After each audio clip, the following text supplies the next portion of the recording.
L'objectif du jour, c'est de vous aider à améliorer vos recrutements. Ce n'est pas une science exacte, donc je ne vais pas vous promettre que tous vos recrutements seront réussis, mais statistiquement d'améliorer vos recrutements, que le temps que vous investissez avec nous soit un temps bien utilisé, que ce soit un investissement rentable, c'est ce qu'on promet à travers tous nos accompagnements, qu'ils soient commerciaux ou offerts comme aujourd'hui.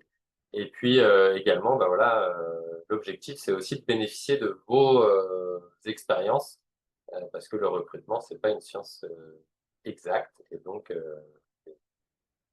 les expériences de chacun pourront nous. Et donc, voilà, je commence mon parallèle avec le marketing. Alors, qu'est-ce qu'il nous faut pour faire un bon marketing? Le ciblage, l'offre et le message. C'est trois éléments importants. Et les pourcentages vont peut-être vous étonner, mais on estime que le ciblage, c'est 60% de l'importance d'un bon marketing. Et ensuite, il y a qu'est-ce qu'on offre à notre cible. C'est-à-dire que si je suis en train de présenter un message marketing à côté de quelqu'un qui est complètement en dehors de la cible, de ce que j'ai à lui proposer, c'est pas très intéressant. Après, si j'ai la bonne cible mais que mon offre est moyen, bah c'est moins grave. Plus de chances déjà de convertir. Et le message, c'est vraiment le média qu'on utilise, la forme, etc. Et ça n'est que 10%, mais on va la traiter quand même. Et donc, tant qu'on est sur cette loi-là, il me semble aussi qu'on ne va plus avoir le droit de demander le salaire des personnes, hein, c'est Ouais, ça? les salaires que les personnes avaient sur les postes antérieurs ou sur le poste actuel. Euh, voilà, il y a des obligations comme ça.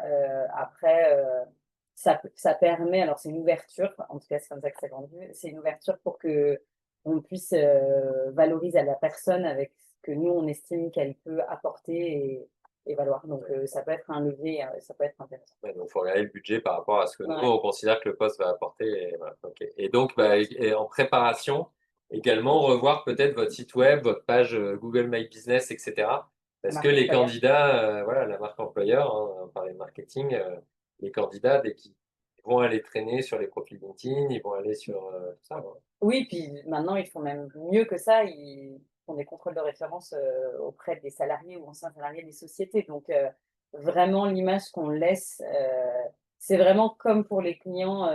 Si on considère nos salariés comme nos clients avec une satisfaction client élevée et mesurée, et ben, c'est vrai qu'on a moins de risques d'avoir un retour de bâton. Et en revanche, plus on va travailler ça et plus on va attirer les candidats qui nous correspondent. Donc c'est top. Alors, en marketing, on a le persona hein, qui permet, on définit quelque part le profil idéal de la personne qui va nous acheter. Je ne suis pas forcément rentré trop dans le détail, mais ça nous sert à comprendre ses envies, ses besoins, ses frustrations, également quelle génération, bon, tel type, si on passe en recrutement, quel type de poste, il risque d'y avoir un impact générationnel aussi. Ça nous permet après de se dire, OK, cette personne-là que j'ai bien identifiée, j'ai bien euh, caractérisée, bah, où est-ce que je suis susceptible de la trouver? Et du coup, bah, en recrutement, quel parcours aurait pu l'amener à avoir ces compétences pour éviter quelque part d'aller chercher uniquement chez ses concurrents?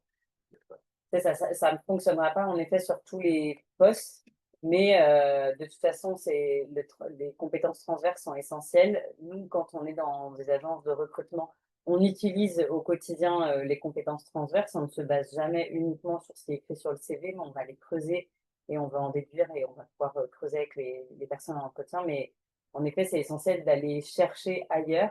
Et donc, du coup, nous, c'est ce qu'on fait parce que c'est notre métier. On propose souvent des personnes qui sortent de ce que les personnes attendent de prime abord, mais qui correspondent aux attentes, puisqu'on travaille plutôt sur un aspect de compétences et de culture. Par exemple, voilà, on sait que les personnes qui sont issues de TPE, PME vont généralement aimer cet écosystème et qu'à l'inverse, les grands groupes peuvent être moins adaptables dans le système des PME. Enfin voilà, il y a des choses en fait qu'on va pouvoir traduire en regardant les compétences de CV et en posant des questions. Donc,